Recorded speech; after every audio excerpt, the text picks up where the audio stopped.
Gusti alhamdulillah abdi teh masih keneh dibere umur ku Gusti duikeun ka ayeuna tur dibere sehat.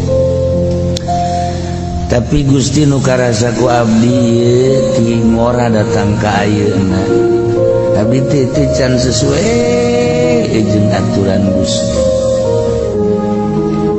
Abdi ayeuna lamun teh ama Gusti ieu terus bae hirup seperti Ki Ibrag-ibragan jeung ahli-ahli nasihat. Beureunanan abdi teh ieu teh bakal jadi areng neraka. Tah nu mantak abdi teh ayeuna teh ieu teh nyanggakeun sadaya-daya ka Gusti, ayeuna abdi teh bade tobat ka Gusti tidak sah kabeh dosa.